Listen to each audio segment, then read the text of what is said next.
Hello friends, welcome my YouTube channel ज्ञान and मस्ती।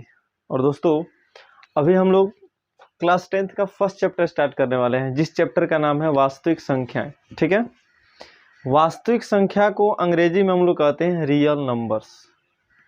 तो वास्तव में रियल नंबर क्या होता है, पहले इस पे हम लोग डिस्कस करेंगे। और उसके बाद रियल नंबर के बाद और सारे भी नंबर्स होते हैं, जिसमें नेचुरल नंबर्स आता है, होल नंबर्स आता है, जिसको हम लोग हिंदी में प्राकृतिक संख्या, पूर्ण संख्या, पूर्णांक संख्या। इन सारे नंबर के बारे में तो हम नहीं पढ़ाएंगे, क्योंकि इसके पीछे वाले क्लास में आप लोग प्राकृतिक पूर्ण संख्याएं पढ़े हुए हैं। इस चैप्टर से संबंधित जिस नंबर की आवश्यकता है आपको, उस नंबर के बारे में आपको हम पढ़ाएंगे। जैसे इसमें आपको सबसे पहले मिलेगा भाज्य संख्या।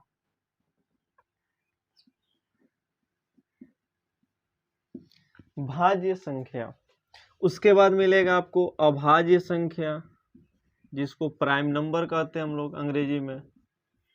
इसको बोलते हैं कंपोजिट नंबर, कंपोजिट नंबर। इसको बोलते हैं प्राइम नंबर। और इसके बाद मिलेगा आपको परिमेय संख्या, जिसको हम लोग कहते हैं रेशनल नंबर, रेशनल नंबर। उसके बाद आपको मिलेगा अपरिमेय संख्या, अपरिमेय संख्या, जिसको हम लोग कहेंगे इरेशनल नंबर, इरेशनल नंबर। और उसके बाद आपको हम बताएंगे वास्तविक संख्या, जो आपके चैप्टर का नाम है, जिसको हम लोग कहते हैं रियल नंबर, रियल नंबर। इतना ऐसे नंबर्स और भी होते हैं, प्राकृतिक संख्या होता है, सम संख्या, विषम संख्या, पूर्ण संख्या, पूर्णांक संख्या, वो सारे नंबर्स भी होता है। लेकिन वो नंबर्स आपको हम नहीं बताएंगे, क्योंकि इस चैप्टर से जो रिलेशन नंबर्स हैं, जो संबंधित नंबर है, जो आपको इस चैप्टर में आवश्यकता होगी, बस उसी को केवल बताने वाले हैं। ठीक है, तो इसमें सबसे पहले समझते हैं भाज्य संख्या। भाज्य संख्या, कौन सी संख्या को हम लोग भाज्य संख्या कहते हैं? तो भाज्य संख्या मतलब होता है कि वैसी संख्या जो एक एवं स्वयं को छोड़कर किसी अन्य संख्या से भाग लग जाए। फॉर एग्जाम्पल, यदि हम आपसे पूछें, क्या बताइए कि 4 जो है वो भाज्य संख्या है कि नहीं है, तो आपका सबसे पहला काम है कि हमको चेक करना है कि इसमें एक और स्वयं का मतलब खुद वो नंबर यानी 4, इन दोनों को छोड़कर यदि किसी दूसरी संख्या से भाग लग जाता है, तो फिर वो संख्या भाज्य संख्या कहलाती है। ठीक है, जैसे कहने का मतलब ये कि इसमें 1 और 4 को छोड़ दे तो इसमें 2 से भी भाग लग जाएगा। 4 एक ऐसा नंबर है जिसमें 1 और स्वयं को छोड़ दे 2 से भी भाग लग जाएगा, इसलिए 4 जो होगा ये कौन सी संख्या होगी? भाज्य संख्या होगी। तो यदि आपको इसका डिफिनीशन लिखना है तो आप नोट डाउन कर लीजिए, मैं बोल रहा हूँ। वैसी संख्या जिसमें 1 एवं स्वयं को छोड़कर किसी अन्य संख्या से भाग लग जाए, उसे हम लोग कहते हैं भाज्य संख्या। ठीक है, और कोई भी नंबर आप चेक कर सकते हो, जैसे हम बोले 5, बताओ 5 आपका भाज्य संख्या है या नहीं? तो आप 1 एवं स्वयं को छोड़ दो, माने एक नंबर ले लो और स्वयं जिस संख्या को पूछा जा रहा है, 5 को पूछा जा रहा है तो 5 को छोड़ दो। इन दोनों को छोड़ दो तो इसमें कोई ऐसी संख्या नहीं है जिससे 5 से भाग लग जाए। न तो 2 से लगेगा 5 में भाग, न 3 से लगेगा, न 4 से लगेगा। तो फिर इसलिए 5 जो है वो भाज्य संख्या नहीं हुआ, क्योंकि भाज्य संख्या वैसी संख्या होती है जो एक एवं स्वयं को छोड़कर किसी दूसरी संख्या से विभाजित हो जाए, इसलिए ये भाज्य संख्या नहीं बल्कि क्या हो जाएगा? अभाज्य संख्या हो जाएगा। ठीक है, अब अभाज्य संख्या पर हम लोग बात करते हैं। ठीक, इसका उल्टा होता है, भाज्य संख्या का उल्टा। भाज्य संख्या में क्या होता है? जिसका या जिसमें एक एवं स्वयं को छोड़कर किसी अन्य संख्या से भाग लग जाए वो भाज्य संख्या होता है, और जिसमें एक एवं स्वयं को छोड़कर किसी अन्य संख्या से भाग न लगे वो होता है अभाज्य संख्या। ठीक है, आ रहा है समझ में? तो इसलिए इसमें अभाज्य संख्या के अंतर्गत 5 आ सकता है, 4 नहीं आ सकता, 3 आ सकता है, 7 आ सकता है, 11 आ सकता है, 13 आ सकता है। इन सारे संख्याओं में एक एवं स्वयं को छोड़कर किसी दूसरी संख्या से भाग नहीं लगता है, तो इसलिए ये सब अभाज्य संख्याएं हैं। ठीक है, अगला जो हमारा है वो है परिमेय संख्या। परिमेय संख्या क्या होता है? तो परिमेय संख्या आपको समझने के हम बता दें कि वैसी सारी संख्याएं परिमेय संख्या होती हैं जिसे हम p/q के रूप में लिख सकें। मैथमेटिक्स में उन सारे संख्याओं को परिमेय संख्या कहते हैं जिसे हम p/q के रूप में लिख सकते हैं। फॉर एग्जाम्पल ये 5 जो लिखे हैं ये भी एक परिमेय संख्या है। क्यों? क्योंकि इसके नीचे कुछ नहीं तो हमारा क्या है 1 है, तो ये हो जाएगा p और नीचे वाला हो जाएगा q। तो अब 5/1 इसको p/q के रूप में लिख सकते हैं, इसलिए 5 भी जो हुआ एक परिमेय संख्या हुआ। ठीक है, यहाँ पे देखिए मैं भाज्य संख्या का एग्जाम्पल बता दे रहा हूँ, एग्जाम्पल भी साथ में लिख दे रहा हूँ। ठीक है, भाज्य संख्या का एग्जाम्पल हो जाएगा आपका 4, 6, 8, 9, 10 ... और भी संख्या हो सकता है भाज्य संख्या। अभाज्य संख्या जो होगा इसको छोड़ के ले चलिए 2, 3, 5, 7, 11, 13 ... ये कौन संख्या हो गया? अभाज्य संख्या। अब हम बात कर रहे थे परिमेय संख्या, तो आपको बताएं कि परिमेय संख्या वैसी संख्या है जो p/q के रूप में हो। देखिए परिमेय संख्या में एक कंडीशन भी आता है। कंडीशन ये होता है कि आपका q का जो वैल्यू है वो 0 के इक्वल नहीं होना चाहिए। यदि 0 के इक्वल हो गया तो वो परिमेय संख्या नहीं होता है। ठीक है, जैसे हम लिख दें 0/1, ये परिमेय संख्या हो सकता है, लेकिन यही लिख दें 1/0, तो यहाँ पे देखिए q का वैल्यू 0 के बराबर आ गया, इसलिए 1/0 परिमेय संख्या नहीं होगा। क्यों? क्योंकि नीचे वाला यानी q जो है 0 के बराबर नहीं होना चाहिए, इसलिए 1/0 परिमेय संख्या नहीं होगा। ठीक है,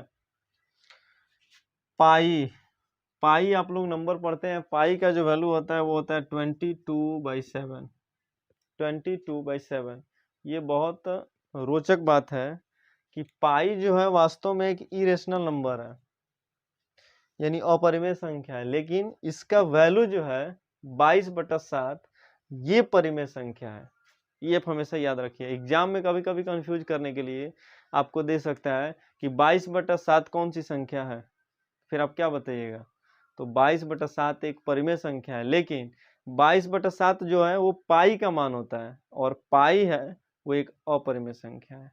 परिमेय अपरिमेय पहचानने के लिए एक और तरीका आपको बता दें, वो इस प्रकार से भी दे देते हैं, रूट के अंदर √3 कहेगा बताइए परिमेय है या अपरिमेय, तो आप उसमें क्या होगा कंफ्यूज हो जाइएगा कि भाई वास्तव में ये √3 परिमेय है अपरिमेय। अभी हम पूछे कि इसके नीचे आप तो 1 भी लिख सकते हो, है ना, तो फिर परिमेय हो गया। ऐसा नहीं होता है। वास्तव में √3 का वैल्यू जब फाइंड कीजिएगा तो वो कहाँ खत्म होगा ये पता ही नहीं चलेगा आपको, ये इनफाइनाइट तक जाता है। यानी जो भी नंबर रूट के अंदर हो और जिसका फैक्टर न निकले तो वो भी एक अपरिमेय संख्या होता है। यानी √3 का फैक्टर के कहने का मतलब यहाँ पे हो रहा है कि कोई ऐसा नंबर जिसका जैसे 25 का फैक्टर हो जाएगा 5 × 5, और ये रूट से बाहर निकल जाएगा तो बच जाएगा क्या 5। लेकिन √3 जो नंबर है उसका कोई फैक्टर नहीं निकलने वाला है, तो जब कोई फैक्टर ही नहीं निकलेगा तो फिर ये अंडर रूट के अंदर ही रह जाएगा, और जब रूट के अंदर नंबर हो तो वो बन जाता है अपरिमेय संख्या। इसलिए रूट के अंदर जो होता है नंबर वो अपरिमेय बन जाता है। तो वास्तव में हम अपरिमेय पर नहीं, पर चूंकि पहले परिमेय समझ लेते हैं। परिमेय संख्या वैसी संख्या जो p/q के फॉर्म में हो। अपरिमेय संख्या वैसी संख्या जो p/q के फॉर्म में नहीं हो, जिसके एग्जाम्पल अभी दिए √3, अभी दिए यहाँ पे पाई भी जो है एक अपरिमेय संख्या है। अब आता है हमारा वास्तविक संख्या। कौन संख्या? वास्तविक संख्या, जो आपके चैप्टर का नाम ही है।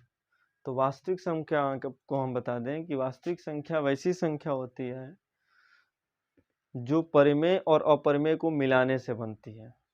यानी परिमेय संख्या ये और अपरिमेय संख्या, इन दोनों को जब एक साथ कंबाइन कर देते हैं, मिला देते हैं, तब हमारा निर्माण होता है वास्तविक संख्या का। और परिमेय संख्या और अपरिमेय संख्या एक ऐसी संख्या है जिसके अंतर्गत सारी संख्याएं आ सकती हैं। ठीक है, इसलिए यहाँ पे वास्तविक संख्या हर एक नंबर को आप वास्तविक संख्या बोल सकते हो, बस कोई नंबर रूट के अंदर निगेटिव में नहीं होना चाहिए, नहीं तो वो अलग नंबर हो जाता है, जो कि आपके सिलेबस से अलग है। ठीक है, उस पर बात नहीं करेंगे हम लोग। तो आपको समझ में आया वास्तविक संख्या? एक बार और रिपीट कर देते हैं। भाज्य संख्या आप डेफिनेशन में लिख सकते हो, भाज्य संख्या वैसी संख्या होती है जिसमें एक एवं स्वयं को छोड़कर किसी अन्य संख्या से भाग लग जाए। अभाज्य संख्या, अभाज्य संख्या वैसी संख्या होती है जिसमें एक एवं स्वयं को छोड़कर किसी भी दूसरी संख्या से भाग न लगे। उसके बाद आता है आपका परिमेय संख्या। तो परिमेय संख्या वैसी संख्या है जिसे हम p/q के रूप में लिख सकते हैं। अपरिमेय संख्या, अपरिमेय संख्या ऐसी संख्या है जिसे हम p/q के रूप में नहीं लिख सकते हैं। उसके बाद आता है वास्तविक संख्या, जो आपके चैप्टर का नाम है।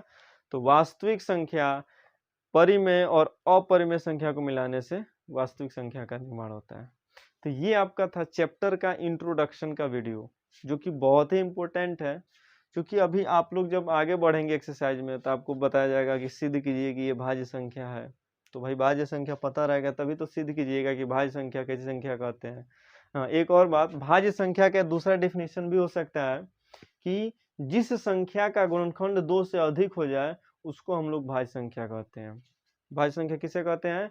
तो जिस नंबर का फैक्टर 2 या 2 से अधिक हो जाए उसको हम लोग क्या कहते हैं? भाज्य संख्या कहते हैं। फॉर एग्जाम्पल ध्यान दीजिए, यहाँ पे दे दें हम 10 का फैक्टर निकालिएगा तो 2 × 5।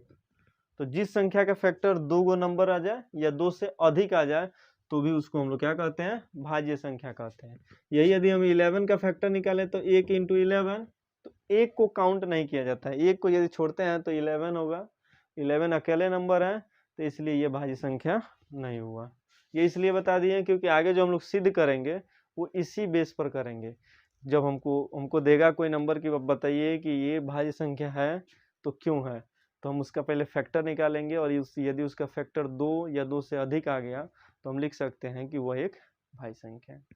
नेक्स्ट वीडियो में हम लोग अपना 1 शॉर्ट वीडियो लेके आएंगे जिसमें 1.1 एक्सरसाइज का टोटल क्वेश्चन सॉल्व कराएंगे और उसमें आपको बताएंगे कि यूक्लिड विभाजन एल्गोरिथम वास्तव में क्या होता है।